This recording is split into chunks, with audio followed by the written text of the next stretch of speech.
এই পবিত্র জামে মসজিদে এসে উপস্থিত হওয়ার তৌফিক দান করেছেন আলহামদুলিল্লাহ। এবং তারপর তারিখের হাবিব সাইয়্যিদুল মুরসালিন খাতামুন নবিয়্যিন মানবতার মুক্তির দূত সাল্লাল্লাহু আলাইহি ওয়াসাল্লাম, তারপর শতকোটি দুরূদ ও সালাম অবতীর্ণ হোক সাল্লাল্লাহু আলাইহি ওয়াসাল্লাম। সম্মানিত উপস্থিত মুসল্লিগণ, আমরা বিগত কয়েক জুমা থেকে একটি বিষয় আলোচনা করছি, সেটা হচ্ছে আল্লাহ সুবহানাহু ওয়া তাআলা যাদের বিরুদ্ধে লড়াই করার অনুমতি দিয়েছেন, নির্দেশ দিয়েছেন, তাদের বিভিন্ন শ্রেণী নিয়ে আমরা আলোচনা করছি। আমরা আলোচনাটি কয়েকটি অনুচ্ছেদে ভাগ করেছি। আমরা ইতিপূর্বে 5টি অনুচ্ছেদে বেশ কয়েক শ্রেণী আমরা আলোচনা করছি। আজকে 6 নম্বর অনুচ্ছেদে আমরা আলোচনা করব যে আল্লাহ সুবহানাহু ওয়া তাআলা যাদের বিরুদ্ধে লড়াই করতে বলেছেন, যাদের বিরুদ্ধে তিনি লড়াই করার অনুমতি দিয়েছেন, তারা হচ্ছে যে যারা যাকাত দিতে অস্বীকার করবে আর যারা সালাত আদায় ত্যাগ করবে। আজকে আমরা এই 2 শ্রেণী নিয়ে আলোচনা করব যে যারা যাকাত দিতে অস্বীকৃতি জানাবে, এ যাকাত দিব না, এদের বিরুদ্ধে লড়াই হবে। এই লড়াই করবেন কে? লড়াই করবেন সরকার, লড়াই করবেন খলিফা, এটা তার দায়িত্ব। আর যারা সালাত ত্যাগ করবে সেটা অস্বীকার করে করুক আর অলসতা করে করুক, সালাত ত্যাগ করলে পারে তার শাস্তি সুনিশ্চিত হবে। সেই শাস্তি দেওয়ার দায়িত্ব কিন্তু সরকারেরই রয়েছে। পবিত্র কোরআনুল কারীমে আল্লাহ সুবহানাহু ওয়া তাআলা ঈমান আনার পরে যে 2টি কাজ তাকে করতে হবে এবং সেই 2টি কাজের জন্য সে নিরাপত্তা পাবে, সেটি আল্লাহ সুবহানাহু ওয়া তাআলা সূরা তাওবার 5 নম্বর আয়াতের মধ্যে স্পষ্টভাবে সেটা আমাদেরকে অবহিত করেছেন। আল্লাহ বলছেন, ফাইন তাবু, তারা যদি তওবা করে, অর্থাৎ ফিরে আসে। কি থেকে ফিরে আসে? শিরক থেকে ফিরে আসে, কুফরি থেকে ফিরে আসে, ঈমান আনে। তারপরে ও আকামুস সালাত, সালাত পড়ে, ও আতাউজ যাকাত, এবং যাকাত দেয়, তাহলে ফাখাল্লু সাবিলাহুম, তাহলে তোমরা তাদেরকে ছাড় দাও, তারা ছাড় পাবে। ইন্নাল্লাহা গফুরুর রহিম, নিঃসন্দেহে আল্লাহ অতীব ক্ষমাশীল এবং পরম দয়ালু।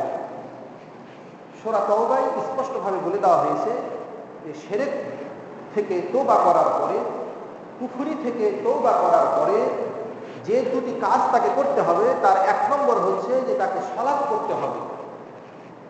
সে ইসলাম গ্রহণ করেছে, তওবা করেছে, মানে হচ্ছে ইসলাম গ্রহণ করেছে। শিরক করতো, শিরক ছেড়ে দিয়েছে, কুফরি ছেড়ে দিয়েছে, এখন সে মুসলিম হয়েছে।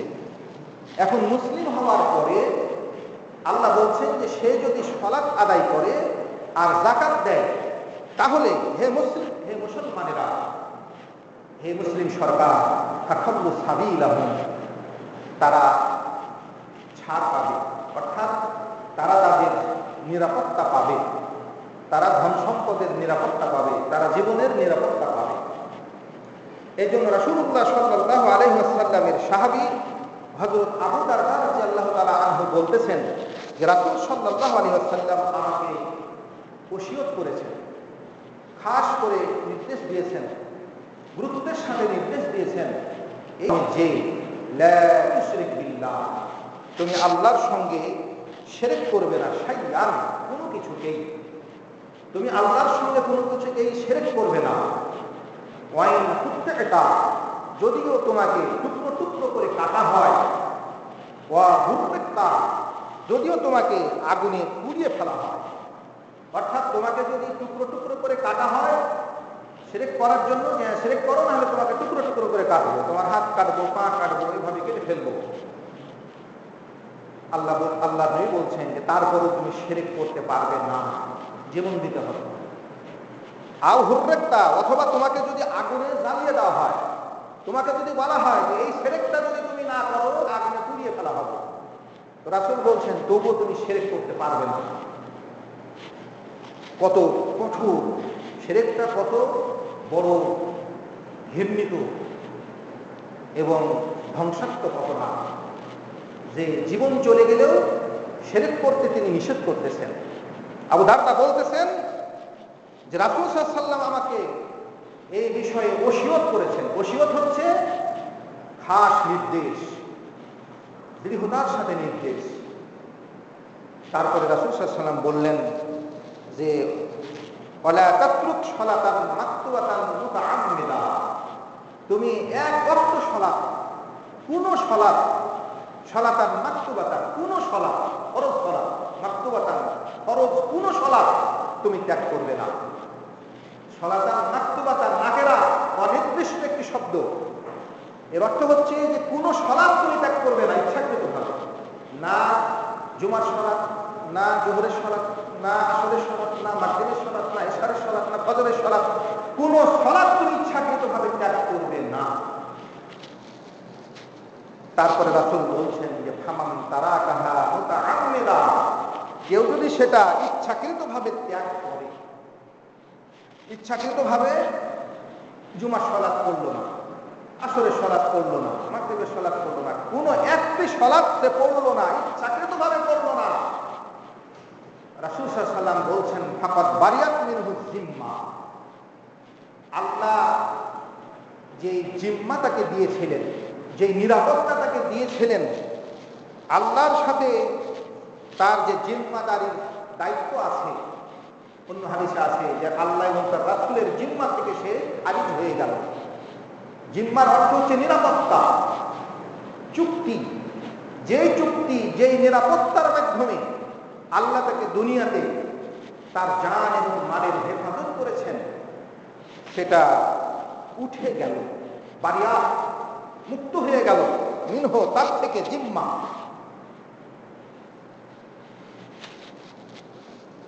রাসূলুল্লাহ সাল্লাল্লাহু আলাইহি ওয়াসাল্লাম তারপরে বললেন ওয়ালা তাসরাবিল খামরা, তুমি মদ পান করো না। তার কারণ যে ফাইন্নাহু, নিঃসন্দেহে এটা মদ পান করাটা, এটা হচ্ছে মিফতাহ, মিফতাহুল চাবি। কিসের চাবি? মিফতাহ কুল্লি শার, প্রত্যেকটা খারাপি, প্রত্যেকটা অনিষ্টতার, প্রত্যেকটা অপরাধের এটা হচ্ছে চাবি। মদ না খেলে পারে অপরাধ বন্ধ থাকে, অপরাধের তালা মারা থাকে। মদ খেলে মানে সেই তালা খসে যায়। এজন্য একজন মদখোর, একজন নেশাখোর, সে যে কোনো অপরাধ করে বসে, কোনো দ্বিধা করে না। মদ খেয়ে মাতাল হয়ে সে মানুষকে হত্যা করে দেয়, মদ খেয়ে সে ছিনতাই করে, মদ খেয়ে ধর্ষণ করে, চুরি করে, মদ খেয়ে ডাকাতি করে। অর্থাৎ যত অপরাধ আছে, অকল্যাণকর বিষয় আছে, এই বিষয়ের চাবি হচ্ছে মদ, চাবি হচ্ছে নেশা। এতে নেশা বন্ধ না করলে অপরাধ বন্ধ হবে না। আপনি নেশা বন্ধ করবেন না, আপনি মদ বন্ধ করবেন না, তাহলে আপনি অপরাধ কি করে বন্ধ করবেন? অপরাধের তো আপনি লাইসেন্স দিয়ে রেখেছেন, অপরাধের চাবি দিয়ে রেখেছেন। আজকে যুব সমাজ আজকে মদ খাচ্ছে, তার মানে সে সকল ধরনের অপরাধের চাবি সে পেয়ে গিয়েছে। তার দ্বারাতে তো হত্যা হবে, তো ধর্ষণ হবে, তার দ্বারাতে তো পিতামাতার অবাধ্যতা হবে, তার দ্বারাতে তো মা বা খুন হবে, তার দ্বারাতে তো শিক্ষক, মানে সম্মানিত ব্যক্তি, গুরুজন, তারা তো লাঞ্ছিত হবে, অপমানিত হবে, তারা তো বিয়াদব হবে, সেটাই স্বাভাবিক। আজকে যুব সমাজ থেকে আদব উঠে গিয়েছে, সব বিয়াদব হয়ে গিয়েছে। বড়দের কোনো কথা তারা বরদাস্ত করতে পারে না, না পিতামাতার কথা, না উস্তাদের কথা, না গুরুজনের কথা, কাউরি কথা বরদাস্ত করতে পারে না, কাউরি ধমক তারা সহ্য করতে পারে না। তার অন্যতম কারণ হচ্ছে যে তাদের মধ্যে এই বিয়াদবি ঢুকে গিয়েছে।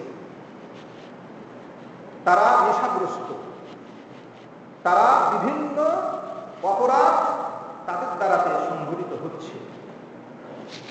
এই জন্য রাসূলুল্লাহ সাল্লাল্লাহু আলাইহি সাল্লাম আজ থেকে 1400 বছর আগেই তিনি ঘোষণা দিলেন যে এই মদ, নেশা, এটা হচ্ছে প্রত্যেকটা মানুষ, প্রত্যেকটা খারাপের হচ্ছে চাবি। এতে সেটাকে বন্ধ করতে না পারলে পারে সমাজ থেকে অপরাধ বন্ধ হবে, সেটা কোশ্চেন কালও হবে না।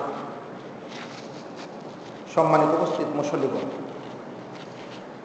যে সমস্ত অপরাধের কারণে রাসূলুল্লাহ সাল্লাল্লাহু আলাইহি ওয়াসাল্লাম ছাড় দেননি, লড়াইয়ের সম্মুখীন হতে হয়েছে, সেটা হচ্ছে ঈমান আনার পরে সালাত না পড়লে পারে, যাকাত না দিলে পারে।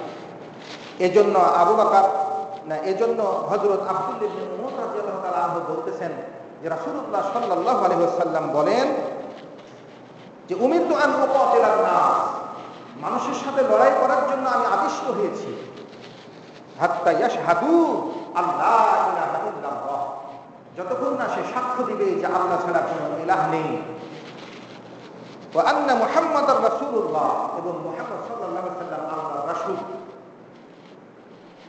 ওয়া ইউকিমুস সালাহ, এবং সালাত প্রতিষ্ঠা করবে, ওয়া ইউতুজ যাকাত, এবং যাকাত দিবে।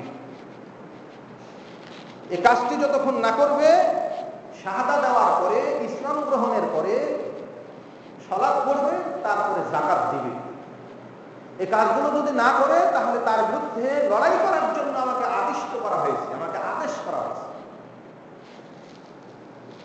ফাইদা ফাআলু যালিক, যখন তারা এই কাজটি করবে, শাহাদা দিল, সাক্ষ্য দিল, মুসলিম হলো, সালাত পড়লো, যাকাত দিল, রাসূল বলছেন তাহলে আসামু মিন্নি দিমাআহুম ওয়া আমওয়ালাহুম, তাহলে সে তার রক্ত এবং তার ধন সম্পদ সে নিরাপদ করল। ইসলামী রাষ্ট্র থেকে, ইসলামী সরকার থেকে, খলিফা থেকে সে তার জান এবং মালকে রেহাই করল। হ্যাঁ, ইল্লা বিহাক্কিল ইসলাম, কিন্তু ইসলামের যেটি হক সেটা যদি সে লঙ্ঘন করে তাহলে সে জান এবং মালের সে কিন্তু রেহাই পাবে না। ইসলামের হক, যেমন সে কাউকে হত্যা করেছে, সে কাউকে মেরেছে, সে কাউকে অঙ্গহানি করেছে, সে কাউকে হাত কেটে নিয়েছে, তাহলে তারও হাত কাটা হবে। সে কাউকে হত্যা করেছে, তাকে হত্যা করা হবে। অর্থাৎ ইসলামের যে বিষয়গুলো রয়েছে সেগুলো যদি সে করে এবং দণ্ডিত হয় তাহলে তো তাকে দণ্ড পেতে হবে। সেই ক্ষেত্রে সে তখন আর জানমালের নিরাপত্তা পাবে না। হিসাবুহুম আলাল্লাহ, এবং সে গোপনে যা কিছু অপরাধ করবে তার হিসাব আল্লাহর উপরে আছে। কিন্তু প্রকাশ্য যে কাজগুলো তাকে করা লাগবে সেটি হচ্ছে শাহাদা দেওয়ার পরে, সাক্ষ্য দেওয়ার পরে, ইসলাম গ্রহণের পরে, নিজকে মুসলিম দাবি করার পরে তাকে সালাত করতে হবে, যাকাত দিতে হবে। এই দুটি কাজ করলে পারে সে তার জান মালের নিরাপত্তা পেয়ে যাবে। রাসূলুল্লাহ সাল্লাল্লাহু আলাইহি ওয়াসাল্লামের মৃত্যুর পরে আবু হুরায়রা রাদিয়াল্লাহু তাআলা আনহু বলছেন যে লাম্মা তুওয়াফিয়া রাসূলুল্লাহ সাল্লাল্লাহু আলাইহি ওয়াসাল্লাম, রাসূল যখন মারা গেলেন, খলিফা আবু বকর, এবং আবু বকর রাদিয়াল্লাহু তাআলা আনহু খলিফা হলেন, তখন কাফারা মান কাফারা মিনাল আরব, আরবদের মধ্যে থেকে যারা কাফের হওয়া তারা কাফের হলো। আল্লাহর নবীর মৃত্যুর পরে মুসলমানদের মধ্যে আরব বিশ্বের অনেকেই কাফের হয়ে গেল, মুরতাদ হয়ে গেল। যেমন মুসাইলামা নিজকে নবী দাবি করল, সেও তার শত শত মুরিদ পেয়ে গেল, তার নবুয়ত মেনে নিল, নবী দাবি করল। হযরত আবু বকর রাদিয়াল্লাহু তাআলা আনহু তার বিরুদ্ধে লড়াই করলেন, তাকে হত্যা করা হলো, তাকে সমূলে ধ্বংস করা হলো। তারা মুরতাদ হয়ে গেছে। এ কথাই বলতেছেন যে কাফারা মান কাফারা মিনাল আরব, আরবদের মধ্যে যারা কাফের হলো, আরো একদল কাফের হলো, তারা যাকাত দিতে অস্বীকার করল। তারা বলল যে আমরা রাসূলকে যাকাত দিয়েছি, রাসূলের পরে আর কাউকে যাকাত দিব না। তারা কোরআনের সূরা তাওবার 103 নম্বর আয়াতের অপব্যাখ্যা করল। তারা যুক্তি দিল যে আল্লাহ কোরআনে বলেছেন, সূরা তাওবাতে বলেছেন, খুজ মিন আমওয়ালিহিম সাদাকাতান, হে নবী আপনি তাদের থেকে যাকাত গ্রহণ করুন, তাদের সম্পদ থেকে যাকাত গ্রহণ করুন। খুজ, এই যে আমলের সেবা, আবেশসূচক একটি শব্দ, ওয়াহিদের শব্দ, এক বচনের শব্দ। এখানে খুজ বলে নবীকে বলা হয়েছে। তাহলে নবী এটা গ্রহণ করছে, নবী মরে গেছে, তার আমরা দিব না। দেখছেন কিভাবে পথভ্রষ্ট হচ্ছে, কিভাবে দলিল গ্রহণ করছে। যারা পথভ্রষ্ট হয়, নাস্তিক হয়, কাফের হয়, বেদিন হয়, মুশরিক হয়, এরাও কিন্তু কোরআন থেকে অনেক সময় দলিল দেয়। কোরআন থেকে দলিল দিয়েই মুশরিক হয়, কোরআন থেকে দলিল দিয়েই কাফের হয়। এটা বুঝ বিনষ্ট হওয়ার কারণ, বুঝ না থাকার কারণ। সালাফদের মতো বুঝ সে গ্রহণ করেনি। ওমর, আবু বকর, ওমর, উসমান, আলী রাদিয়াল্লাহু আনহুম, আরো অন্যান্য বিশিষ্ট সাহাবীগণ, ফাকিহগণ যেভাবে কোরআন সুন্নাহ বুঝেছে সেভাবে তারা বুঝেনি। তারা নিজে থেকে নিজের মতো করে বুঝতে চেয়েছে, সেজন্য তাদের বুঝের মধ্যে ভুল হয়ে গিয়েছে। এজন্য কেউ যদি কোরআন নিজের মতো করে বুঝতে চায় তাহলে সে ভুল করবে। এজন্য তারা যুক্তি দিল যে এটা নবীর কাজ ছিল, নবী মরে গেছে, আর দিব না। হযরত আবু বকর রাদিয়াল্লাহু তাআলা আনহু তাদের বিরুদ্ধে সংগ্রাম পরিচালনা করবেন, লড়াই করবেন, সে নির্দেশ দিলেন, লড়াইয়ের নির্দেশ দিলেন। যেদিকে তো মুসাইলামাকে ধ্বংস করা হলো, নবুয়ত দাবি করেছিল তাকে ধ্বংস করা হলো, এবার যারা যাকাত দিতে অস্বীকার করছে তাদের বিরুদ্ধে অভিযান পরিচালনা করতে হবে। সেই নির্দেশ জারি করলেন যখন আবু বকর রাদিয়াল্লাহু তাআলা আনহু, ওমর রাদিয়াল্লাহু তাআলা আনহু তখন যে বলতেছেন আবু বকরকে যে হে আবু বকর, কাইফা তুকাতিলুন নাস, আপনি ওই মানুষগুলোর সাথে কিভাবে লড়াই করবেন যে মানুষগুলো যাকাত দিতে চাচ্ছে না, যাকাত দিব না বলতেছে। তারা তো ইসলাম গ্রহণ করেছে, তারা তো সালাত পড়ে, যাকাত দিব না বলতেছে, তাহলে আপনি তাদের সাথে কিভাবে লড়াই করবেন? দলিল চাচ্ছেন। আবু বকরের কাছে হযরত ওমর রাদিয়াল্লাহু আনহু দলিল চাচ্ছেন যে কি দলিলে তাদের সাথে লড়াই করবেন। অথচ রাসূল সাল্লাল্লাহু আলাইহি ওয়াসাল্লাম তো বলেছেন, উমিরতু আন উকাতিলান নাস হাত্তা ইয়াকুলু লা ইলাহা ইল্লাল্লাহ। যখন লা ইলাহা ইল্লাল্লাহ বলবে তখন তার সাথে আর যুদ্ধ করতে হবে না, তার সাথে লড়াই করতে হবে না। আল্লাহ নবীকে বলেছেন যে লা ইলাহা ইল্লাল্লাহ বলা পর্যন্ত তুমি লড়াই করো, লা ইলাহা ইল্লাল্লাহ বললে লড়াই করতে হবে না। তো যারা যাকাত দিবে না, দিচ্ছে না, তারা তো লা ইলাহা ইল্লাল্লাহ বলেছে, সালাত করছে, তাহলে তো মুসলমান। কিন্তু হযরত আবু বকর রাদিয়াল্লাহু তাআলা আনহু বুঝ ওমর রাদিয়াল্লাহু তাআলা আনহুর বুঝের চেয়ে বেশি ছিল। আর একটি হাদিসও তো আছে যেটা ইতিপূর্বে আমরা বলেছি যে হযরত আব্দুল্লাহ ইবনে ওমরের ছেলে আব্দুল্লাহ বলতেছেন যে রাসূল বলেছেন যে আমাকে লড়াই করার নির্দেশ দেওয়া হয়েছে শাহাদা দেওয়া পর্যন্ত, মানে শাহাদা দিতে হবে, তারপরে সালাত করতে হবে, যাকাত দিতে হবে, একসাথে তিনটি কাজ করতে হবে। করলে পারে সে তার জান এবং মালের নিরাপত্তা গ্রহণ করলো। সেখানে কিন্তু সালাতের কথা আছে, যাকাতের কথা আছে। কিন্তু ওমর রাদিয়াল্লাহু তাআলা আনহু যে হাদিসটি বলতেছেন তাতে কিন্তু সালাত এবং যাকাতের কথা নেই, শুধু লা ইলাহা ইল্লাল্লাহর কথা আছে।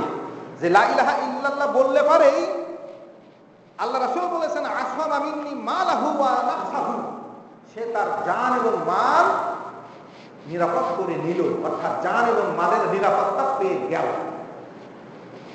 তাহলে লা ইলাহা ইল্লাল্লাহ বললে পারে জান এবং মালের নিরাপত্তা পেয়ে যায়। এটা কখন?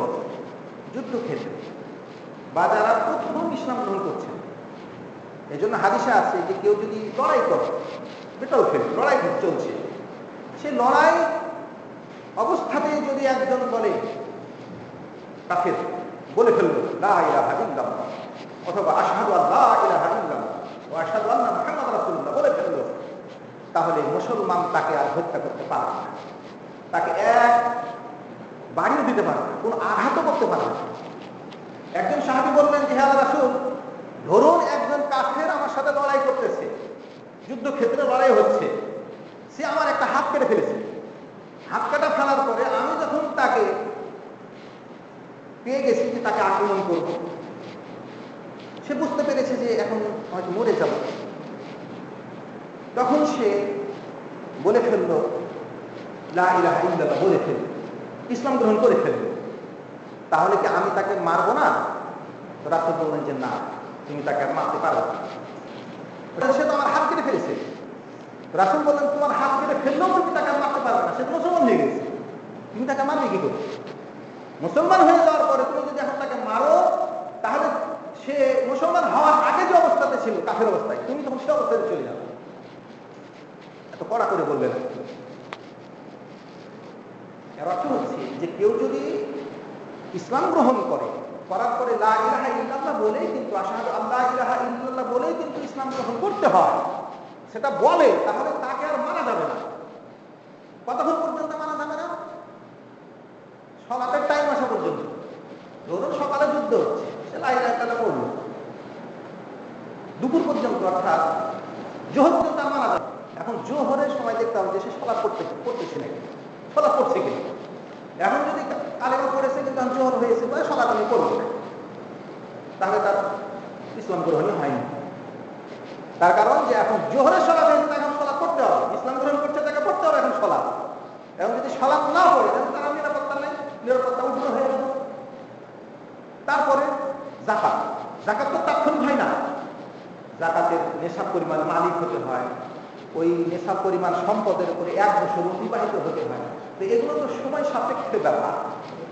এই জন্য হযরত উমর রাদিয়াল্লাহু আনহুর হাদিসে যেটা আছে সেটাও সঠিক, যে রাসূল বলেছেন যে আমাকে আল্লাহ আদেশ করেছেন লড়াই করার জন্য কালিমা শাহাদা বা কালিমা তাইয়্যিবা লা ইলাহা ইল্লাল্লাহ বলা পর্যন্ত।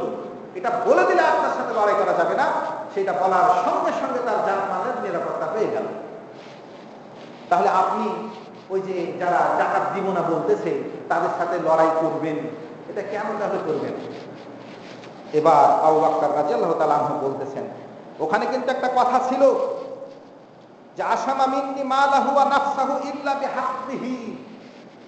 ওখানে একটা কথা আছে, ওই কথার মধ্যেই যে ব্যক্তি লা ইলাহা ইল্লাল্লাহ বলল সে তার জান এবং মালের নিরাপত্তা পেয়ে গেল, কিন্তু ইল্লা বিহাক্কিহি, কিন্তু যেটা মালের হক, মালের অধিকার, সেটার নিরাপত্তা পাবে না। ইল্লা বিহাক্কিহি, এই কথাটা বুঝ আবু বকর রাদিয়াল্লাহু তাআলা আনহুর কাছে ছিল। উমর তাৎক্ষণিকভাবে বিষয়টা বুঝতে পারেননি। ইল্লা বিহাক্কিহি কথাটা, ইল্লা বিহাক্কিহি, সে তার জান মালের নিরাপত্তা পেল, কিন্তু ইসলামের হক যেটা, ইসলামের হক যেটা, সেটা তাকে দিতে হবে, সেটার নিরাপত্তা সে পাবে না, এবং সেটার জন্য সে নিরাপত্তা পাবে না, ইসলামের হকের জন্য নিরাপত্তা পাবে না। এটা হচ্ছে ওই জায়গার অর্থ। এই জন্য বোঝা যায় যে আবু বকর রাদিয়াল্লাহু তাআলা আনহু তিনি বুঝের দিক দিয়ে, এখানে হাদিসের বুঝের দিক দিয়ে তিনি উমর রাদিয়াল্লাহু তাআলা আনহুকে বুঝিয়ে দিলেন, বুঝের দিক থেকে তিনি এখানে সঠিক ছিলেন। তিনি বললেন আল্লাহর কসম করে বলছি লা উকাতিলান্না মান ফাররাকা বাইনাস সালাত ওয়াজ যাকাত। আল্লাহর কসম করে বলছি, আবু বকর বলছেন, বুখারীর হাদিস, মুসলিমের হাদিস, পৃথিবীর শ্রেষ্ঠ সহিহ হাদিস, যে হাদিসের সিহাতের ব্যাপারে কোনো সন্দেহ নেই। বুখারী, মুসলিম সহ পৃথিবীর বিভিন্ন হাদিস গ্রন্থে এসেছে। হযরত আবু বকর রাদিয়াল্লাহু তাআলা আনহু বলতেছেন যে আল্লাহর কসম করে বলছি, যারা সালাত এবং যাকাতের মধ্যে পার্থক্য করবে তাদের বিরুদ্ধে আমি লড়াই ঘোষণা করব, মানে তাদের বিরুদ্ধে লড়াই করতে হবে। তার কারণ তিনি বললেন ফাইন্না যাকাত হাক্কুল মাল, এজন্য যে যাকাত হচ্ছে সম্পদের হক, সম্পদের অধিকার। আল্লাহর নবী কিন্তু সম্পদের অধিকারের জন্য নিরাপত্তা দেয়নি। সম্পদের অধিকার যেটা, হক যেটা, সেটা যদি সে না দেয় তাহলে সে জানমালের নিরাপত্তা পাবে না। ইল্লা বিহাক্কিহি কথাটা বলেছেন নবী।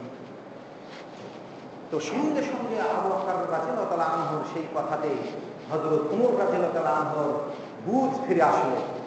সঙ্গে সঙ্গে তিনি বললেন, তিনি আরেকটা কথা বললেন, লাউ মানা আনি আনাকান কান ইউআদ্দু নাহা ইলা রাসূলিল্লাহ। যদি একটা ছাগলের বাচ্চা যেটা যাকাত হিসেবে রাসূলের কাছে আদায় করা হইতো সেটাও দিতে যদি কেউ অস্বীকার করে, তোলা কাতালতুহুম আলা মানইহা, তাহলে সেই যাকাত না দেওয়ার জন্য একটি ছাগলের বাচ্চা যাকাত পাওয়া যাবে। ছাগলের বাচ্চা তো যাকাত নিতে হয় না, কিন্তু যদি দেখা যায় যে একজন লোকের 40টা ছাগল আছে, 40টা ছাগলই হচ্ছে ছাগলের বাচ্চা, তাহলে ওর মধ্যে থেকে একটা তো ছাগলের বাচ্চা পাওয়া যাবে, বিষয়টা এরকম আছে। তো যদি একটা ছাগলের বাচ্চা তার উপরে যাকাত হিসাবে তাকে দেওয়া লাগে, কিন্তু সে যদি সেটা না দেয় তাহলে আমি তার বিরুদ্ধে লড়াই করব, কেতাল করব, লড়াই, কেতাল, সংগ্রাম। বলা উমর বললেন, আল্লাহর কসম, অবশ্যই আল্লাহ আবু বকর রাদিয়াল্লাহু তাআলা আনহুর সিনাকে, সদরকে, অন্তরকে এই লড়াইয়ের জন্য, যারা এই যাকাত দিতে অস্বীকার করছে তাদের সাথে লড়াই করার জন্য আল্লাহ তার অন্তরকে প্রশস্ত করে দিয়েছেন। ওয়া আরাফতু আন্নাহু হাক্কুন, আন্নাহুল হক, এবং আমি এটা বুঝতে পেরেছি যে অবশ্যই এটা হচ্ছে সত্য।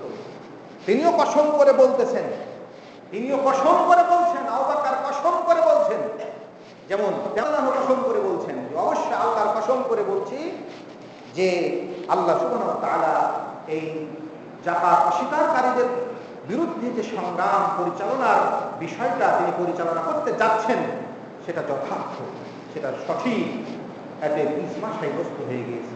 কোন সাহাবী আর বিরোধিতা করেননি, দলিল দিয়ে সেটা আবু বকর রাদিয়াল্লাহু তাআলা প্রমাণ করে দিয়েছেন। কোরআনের দলিল তো আছেই, কোরআনের দলিলে আল্লাহ সুবহানাহু ওয়া তাআলা বলতেছেন, ফাইন তাবু, সূরা তাওবার 11 নম্বর আয়াতে আল্লাহ বলতেছেন, ফাইন তাবু, তারা যদি তওবা করে, ফিরে আসে শিরক থেকে, কুফরি থেকে, ওয়া আকামুস সালাত, এবং সালাত করে, ওয়া আতাউজ যাকাত, এবং যাকাত দেয়, ফা ইখওয়ানুকুম ফিদ-দ্বীন, তাহলে তারা তোমাদের দ্বীনী ভাই। অর্থাৎ মুসলমান হলো, তওবা করলো, অর্থাৎ শিরক ছাড়লো, কুফরি ছাড়লো, ইসলাম গ্রহণ করলো, করার পরে সালাত পড়লো, যাকাত দিল, তাহলে ফা ইখওয়ানুকুম ফিদ-দ্বীন। সূরা তাওবার 5 নম্বর আয়াতে বলা হয়েছিল যে তওবা করার পরে যদি সালাত করে যাকাত দেয় তাহলে তাদের ছেড়ে দাও, তারা তাদের জানমালের নিরাপত্তা পেয়ে গেল। 11 নম্বর আয়াতে আল্লাহ বলছেন যে ঈমান আনার পরে তারা যদি সালাত পড়ে, যাকাত দেয়, তাহলে তারা তোমাদের দ্বীনী ভাই। আর যদি সালাত মানে তওবা না করে, সালাত না পড়ে, যাকাত না দেয়, তাহলে তারা তোমাদের দ্বীনী ভাই নয়। এটা হচ্ছে মাফহুম, আয়াতের মাফহুম হচ্ছে এটা, যে তারা যদি তওবা করে ফিরে আসে শিরক কুফরি থেকে, সালাত পড়ে, যাকাত দেয়, তাহলে তারা তোমাদের দ্বীনী ভাই। আল মুসলিম ইখওয়া বলা হয় যে মুসলিম এরা হচ্ছে পরস্পর ভাই ভাই, মুমিন এরা পরস্পর ভাই ভাই। তাহলে এরা তোমাদের ধর্মীয় ভাই হলো, ঈমানি ভাই হলো, ইসলামী ভাই হলো।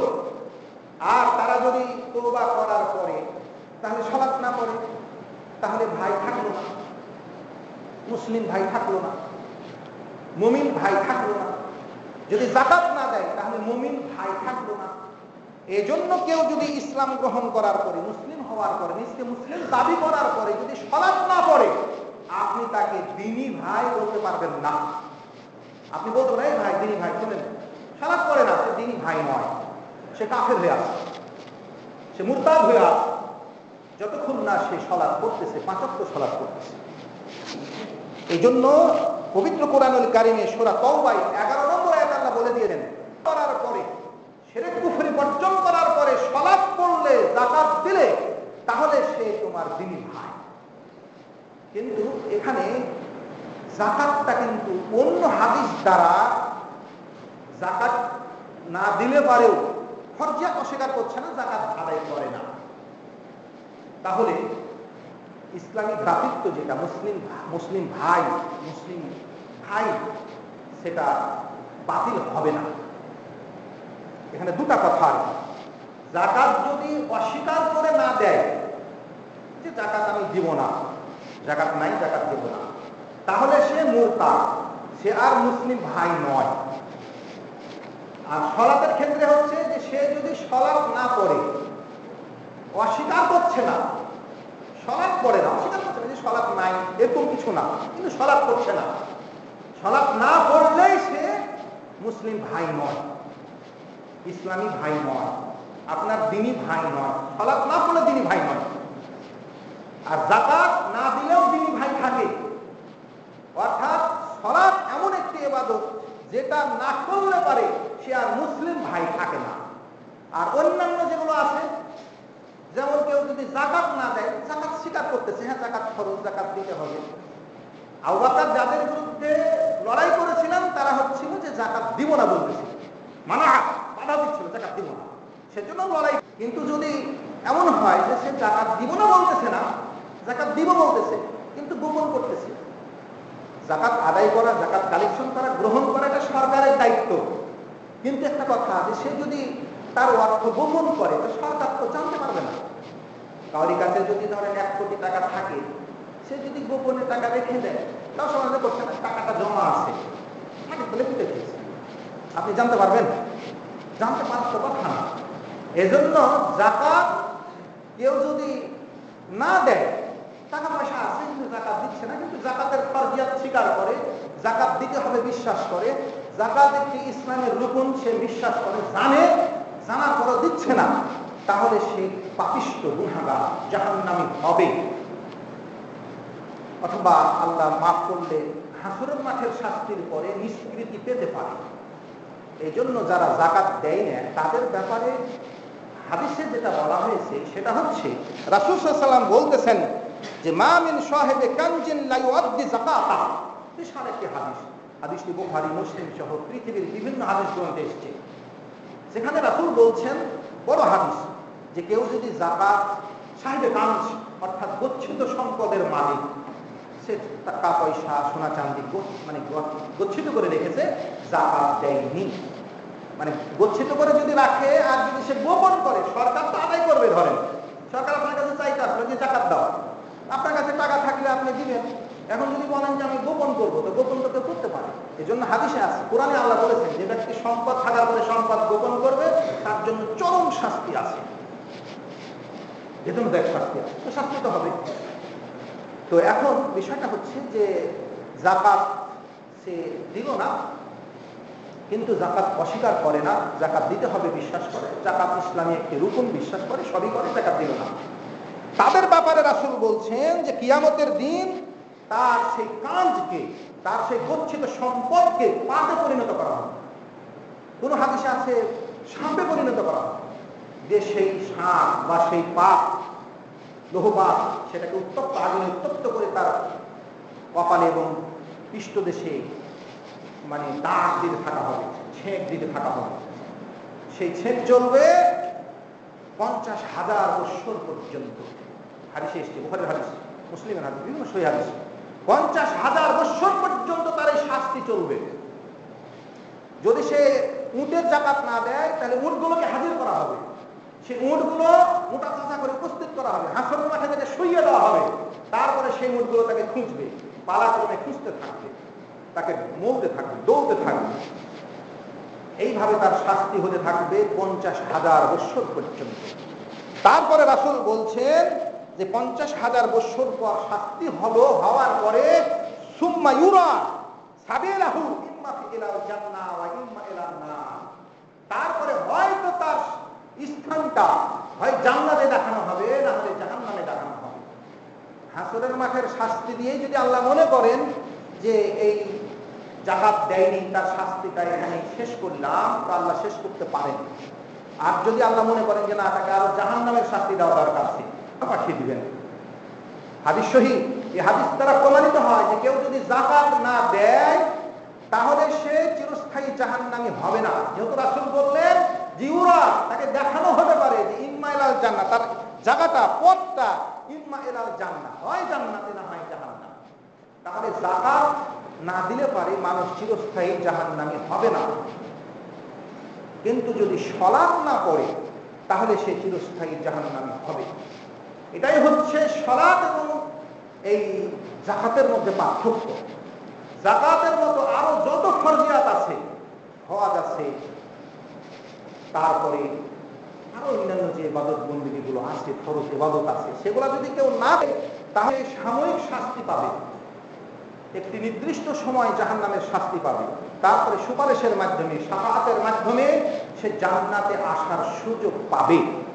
কিন্তু যদি সে বেনামাজি হয় তাহলে সে আর সুযোগ পাবে না। বেনামাজি হচ্ছে দুই প্রকার। একটা বেনামাজি হচ্ছে, আমরা তিন প্রকার বলতে পারি। বেনামাজি সাধারণত তিন প্রকার। একটি হচ্ছে যে সে টোটালি সালাত পড়ে না, সালাত অস্বীকার করে, যে না সালাত পড়ব না, সালাত না পড়লেও চলবে, জিকির করলে চলবে, সালাতের দরকার নাই, আল্লাহকে পাওয়ার অনেক মাধ্যম আছে, একটা করলেই হইল। এখন যেমন ভণ্ড কিছু পীরেরা এই ধরনের বলে মুরিদদেরকে গুমরা করতেছে। জাহেলেরা বলছে সালাতের দরকার নাই, জিকির করো বা অন্য অন্য কাজ করো, আল্লাহকে পাওয়ার মেলাই পথ আছে, একটা করো বাদ হয়ে গেল, সালাতের দরকার নাই। তাহলে এরা হচ্ছে চিরস্থায়ী জাহান্নামী কাফের। এরা সালাতকে অস্বীকার করেছে, এটা হলো এক শ্রেণী। আর এক শ্রেণী হলো যে সালাতকে স্বীকার করে, যে হ্যাঁ সালাত ফরজ, সালাত পড়তে হবে, এবং সালাত পড়েও, কিন্তু মাঝে মাঝে পড়ে, মাঝে মাঝে ছাড়ে। রমজান মাসে পড়ে, জুমার দিনের জুমার সালাতটা হয়তো পড়ে, অন্য সময় কিছু পড়ে, মাঝে মাঝে পড়ে, মাঝে মাঝে ছাড়ে। তাহলে এদের ব্যাপারে ইখতিলাফ আছে মুহাদ্দিসগণের মধ্যে। কেউ বলেছেন যে যদি কেউ ছেড়ে ছেড়ে সালাত পড়ে তারপরও সে কাফের হয়ে যাবে। আর এক শ্রেণী বলেছেন যে না, ছেড়ে ছেড়ে যদি সালাত পড়ে তাহলে সালাতে ঘাটতি হলো, কিয়ামতের দিন আল্লাহ বলবেন যে দেখো এই বান্দা সালাতে যে ঘাটতি করেছে, ফরজ সালাতে যে ঘাটতি করেছে, দেখো এই বান্দার কোনো নফল সালাত আছে কিনা, যদি নফল সালাত থাকে তাহলে ফরজ তার ঘাটতি পূর্ণ করে দাও, তারপরে যদি পূর্ণ হয়ে যায় তাহলে সে অন্য তখন ইবাদত হিসাব করো, যাকাত ইত্যাদি, সিয়াম। তাহলে ওই হাদিস দ্বারা প্রমাণিত হয় যে সালাতের মধ্যে যদি ঘাটতি করে কেউ তাহলে সে চিরস্থায়ী জাহান্নামী হবে না, ইনশাআল্লাহ চিরস্থায়ী জাহান্নামী হবে। তার কারণ যে হাদিসে আছে যে আল্লাহ সুবহানাহু ওয়া তাআলা ফেরেশতাদেরকে বলবেন যে তার যে সালাতের মধ্যে ঘাটতি হয়েছে তার নফল সালাত আছে কিনা, ফরজ সালাতের ঘাটতিটা সে নফল সালাতকে পূর্ণ করতে বলবেন। যদি পূর্ণ হয় তো ভালো, যদি পূর্ণ না হয় তো আর কোনো আমল দেখা হবে না, মুখের পরে ছেঁচড়ে জাহান্নাম, কোনো আমল দেখা হবে না। সে কি হজ করছে, কি যাকাত দিয়েছে, কি সিয়াম করছে, কি ভালো কাজ করছে, কোনো আমল দেখা হবে না, একবারে সরাসরি জাহান্নাম। এই জন্য সালাতের হিসাবটা প্রথমে হবে। সালাতের হিসাবে যদি আপনি পাশ করতে পারেন যে হ্যাঁ আমার জীবনে এত হাজার ওয়াক্ত সালাত ফরজ ছিল, আমি টোটাল সালাতের হিসাবে আমি পাশ করে গেছি, তাহলে আল্লাহ আপনার অন্য আমল বলবেন ফেরেশতাদের, অন্য আমল তোমরা দেখো, আমল নামাতে সব তো লেখা আছে, আপনি কতদিন সালাত ত্যাগ করছেন, কতদিন করছেন, সব তো বিবরণ ডাটা তৈরি হচ্ছে। তো তাহলে এটা হলো দ্বিতীয় শ্রেণী, যে সালাত পড়ে আবার সালাত পড়ে না, এরাও জাহান্নামী। এদের ব্যাপারে সূরা মাউনে বলা হয়েছে যে ফাওয়াইলুল লিল মুসাল্লিন, ওই মুসাল্লিদের জন্য খারাপই, আল্লাযিনা হুম আন সালাতিহিম সাহুন, যারা তাদের সালাতে অমনোযোগী, সালাত পড়ে না, অলসতা করে, এরাও ওয়াইল, এরাও জাহান্নামী। তারপরে আল্লাযিনা হুম ইউরাউন, যারা মানুষ দেখানো সালাত করে, এরাও জাহান্নামী। তাহলে সূরা মাউনে স্পষ্ট করে বলে দেওয়া হয়েছে যে সালাত শুধু পড়লে হবে না, সালাতে মনোযোগী হতে হবে, সালাতে অলসতা করলে হবে না, সালাতে অলসতা করলে জাহান্নাম। এগুলা সব মুনাফিকের কাজ, মুনাফিকের চরিত্র, সালাতে অলসতা করা, সালাত না পড়া, সালাত ছেড়ে দেওয়া, এগুলো সব মুনাফিকের কাজ। এজন্য যারা সালাত পড়বে না, ইসলামী সরকার, ইসলামী খলিফা, ইসলামী রাষ্ট্র তাদের বিরুদ্ধে লড়াই করবে, তাদেরকে শাস্তি দিবে। তারা যদি সংঘবদ্ধ হয় লড়াই দরকার আছে, আর যদি সংঘবদ্ধ না হয় তাহলে তো তাদেরকে হত্যা করবে। এই হত্যা করার দায়িত্ব হচ্ছে ইসলামী সরকারের। এজন্য রাসূলুল্লাহ সাল্লাল্লাহু আলাইহি সাল্লামের সাহাবী হযরত আবু বকর রাদিয়াল্লাহু আনহু বললেন, অবশ্যই আল্লাহর কসম করে বলছি, যারা সালাত এবং যাকাতের মধ্যে পার্থক্য করবে তাদের বিরুদ্ধে আমি সংগ্রাম করবই, লড়াই করবই। তাকিদ করে বললেন, শপথ দিয়ে বললেন। তাহলে সালাত ছেড়ে দেওয়ার কোনো সুযোগ নাই। এই জন্য রাসূলুল্লাহ সাল্লাল্লাহু আলাইহি ওয়াসাল্লাম বলেছেন যে মান তারাকাহা, যে ব্যক্তি সালাত ছাড়লো মুতাআম্মিদান, ইচ্ছা করে সালাত ছাড়লো, ফাকাত বারিয়াত মিনহু জিম্মা, আল্লাহর জিম্মাদারি, সে আল্লাহর জিম্মাদারি থেকে মুক্ত হলো। অর্থাৎ আল্লাহ যে তাকে নিরাপত্তা দিয়েছিলেন, সে যে ইসলামের জানমালের নিরাপত্তা পেয়েছিল, সেটা উড্র হয়ে গেল। কি বুঝলেন? তার মানে সে আর মুসলিম হিসাবে আর তার জানমালের নিরাপত্তা আর নাই। এই জন্য রাসূলুল্লাহ সাল্লাল্লাহু আলাইহি ওয়াসাল্লাম বলেছেন, যে ব্যক্তি ফজরের সালাত পড়ে সে আল্লাহর জিম্মায় চলে গেল। আল্লাহ তাকে নিরাপত্তা দিয়েছেন, তোমরা তার কোনো ক্ষতি করতে পারবে না, তাকে শাস্তি দিতে পারবে না, তাকে কষ্ট দিতে পারবে না। এত যারা ফজরের সালাত করলো না, তাদের জিম্মাদারি তো আর নাই। হয়তো আপনি জুমার সালাত করলেন, জুমার পরে তো আসর সালাত আসতেছে, আসর সালাত করলেন না, আপনার সমস্ত আমল বাতিল হয়ে গেল। এই জন্য রাসূলুল্লাহ সাল্লাল্লাহু আলাইহি ওয়াসাল্লাম বলেছেন, তারাকা সালাতাল আসর, যে ব্যক্তি আসরের সালাত ছেড়ে দিল, ফাকাদ হাবিতা আমালুহু, তার আমল বরবাদ হয়ে গেল, নষ্ট হয়ে গেল। আপনি কত আমল করেন, আপনি সকালে উঠে কাকে দান করছেন, অমুক করছেন, আবার জুমার দিনে কিছু দান করছেন, ফকিরকে দিচ্ছেন, কত দান খায়রাত কত চলতেছে আপনার। আপনি আসরের সালাত করলেন না, ওই দিনের সমস্ত আমল বাতিল। হাদিস বুখারীর, সেই হাদিস বুখারীর 553 নম্বর হাদিসের আসল স্পষ্ট বলে দিয়েছেন যে ফামান তারাকা সালাতাল আসর, যে ব্যক্তি আসরের সালাতটাই ছেড়ে দিল, শুধু আসরের কথা বলা হচ্ছে, ফাকাদ হাবাতা আমালু, ফাকাদ হাবিতা আমালু, তার আমল সব বরবাদ হয়ে গেল। এখানে কিন্তু এক ওয়াক্ত সালাত ছেড়ে দিলে কাফের হয়ে গেল, সেটা কিন্তু বলা হয়নি। কিন্তু অন্য হাদিসে রাসূল বলেছেন যে মান তারাকা সালাতা মুতাআম্মিদান ফাকাদ কাফারা, যে ব্যক্তি সালাত ছেড়ে দিল, মান তারাকা সালাত, সালাত মান তারাকা সালাত, সালাতে আলিফ লাম আছে, সালাত নামক ইবাদতটি যদি সে ছেড়ে দেয়, আছে দেখেন নামধারী হাজার হাজার মানুষ, লক্ষ লক্ষ মানুষ, কোটি কোটি মানুষ আছে মুসলমান নামধারী, অথচ সালাত নামক ইবাদতটা সে করে না, সালাতের ধারে কাছেও আসে না, না রমজান মাসে, না জুমার দিন, না কোনো একদিন পড়লেন, তাও বোঝা যায় যে হ্যাঁ সে গাফিলতি করছে। না, তার মধ্যে গাফিলতি নাই, তার মধ্যে কি আছে, পরিত্যাগ করা আছে, টোটালি ছেড়ে দিয়েছে। এটা হচ্ছে তৃতীয় শ্রেণী। যদি টোটালি সালাত ছেড়ে দেয়, তাহলে সে চিরস্থায়ী জাহান্নামে কাফের। তাহলে যারা সালাত ছেড়ে দেয় তারা হচ্ছে তিন প্রকার। একটা হচ্ছে যে অস্বীকার করে সালাত ছেড়ে দেয়, যে না সালাত করতে হয় না, জিকির আজকার করলেই হয়, বা অন্য কোনো মাধ্যমে আল্লাহকে পাওয়া যায়, সালাত দরকার নাই, তাহলে সে চিরস্থায়ী জাহান্নামে কাফের। এটা এক শ্রেণী। আর এক শ্রেণী হচ্ছে যে সালাত মাঝে মাঝে পড়ে, মাঝে মাঝে ছাড়ে, সেও জাহান্নামী, সেও জাহান্নামী, কিন্তু চিরস্থায়ী হবে না। আল্লাহ তাকে তার তাওহীদের জন্য হয়তো তাকে নাজাত দিতে পারে, আর চিরস্থায়ী জাহান্নামে করলেও করতে পারে। আর আরেক শ্রেণী হচ্ছে যে সে সালাত টোটালেই পড়ে না, কিন্তু সালাতকে স্বীকার করে, সালাতের ফরজিয়াত স্বীকার করে, না সালাত করতে হয়, সালাত করতে হবে, সালাত ফরজ, এগুলো সবই স্বীকার করে, কিন্তু সালাত টোটালি পড়ে না। তাহলে সে চিরস্থায়ী জাহান্নামে কাফের, সে আর কোনোদিন জাহান্নাম থেকে সে বেঁচে আসতে পারবে না। আমরা আগামী জুমায় সালাত পরিহার করলে পারে যে কি শাস্তি হয়, আখিরাতে যে কি শাস্তি হয়, সেটার বিষয়ের উপর আলোচনা সময় শেষ হয়ে গেল। এই জন্য আমাদেরকে সাবধান থাকতে হবে, সতর্ক থাকতে হবে যে সালাত এমন একটি ইবাদত, সেটা অন্য যে কোনো ইবাদতের চেয়ে স্বতন্ত্র ইবাদত। সে ইবাদত ছাড়লেই কাফের হয়, স্বীকার করা অস্বীকার করার কোনো বিষয় নাই, টোটালি ছেড়ে দিলেই সে কাফের। এই জন্য হাদিসে আছে যে মান তারাকা সালাতা মুতাআম্মিদান ফাকাদ কাফারা, যে ব্যক্তি ইচ্ছাকৃত সালাত ছাড়লো, সালাত বলতে পুরো সালাত, সে ব্যক্তি কাফের হয়ে গেল। আল্লাহ সুবহানাহু ওয়া তাআলা আমাদের সঠিক বুঝ দানের তৌফিক দান করুন, আমিন।